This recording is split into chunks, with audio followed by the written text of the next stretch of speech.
पाकिस्तान असल में ये वॉर जीत गया?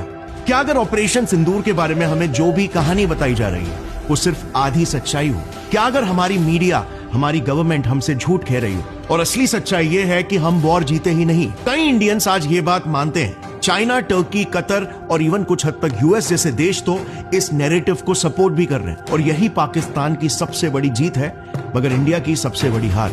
7 मई 2025 के दिन इंडिया ने ऑपरेशन सिंदूर को लॉन्च किया था। बट जो बात हम नहीं जानते वो ये है कि पाकिस्तान ने भी हमें ईंट का जवाब पत्थर से दिया। पाकिस्तान ने भारत के श्रीनगर, उधमपुर एयर बेसेस को उड़ा दिया। इंडिया के 3 रफाल जेट्स को मार गिराया। इंडिया के S-400 डिफेंस सिस्टम जिनकी हम इतनी तारीफ कर रहे हैं वो तो पाकिस्तान के सामने टिक तक नहीं पाए। पाकिस्तान ने इंडिया का S-400 और दूसरे इंडियन रेडार सिस्टम्स और इन टोटल इंडिया में 26 लोकेशंस को डिस्ट्रॉय कर दिए।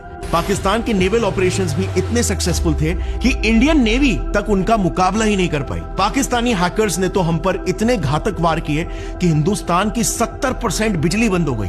हमारे देश में अंधेरा ही छा गया। सो अंत में इंडिया के पास जब कोई ऑप्शन नहीं बचा तो हमें मजबूरन यूएस के पास जाकर सीज फायर की गुजारिश करनी पड़ गई। और तब कहीं पर जाकर 10 मई को पाकिस्तान के पीएम ने अपनी आवाम को बधाई देते हुए यह ऐलान कर दिया कि इस जंग में पाकिस्तान की जीत हो गई है।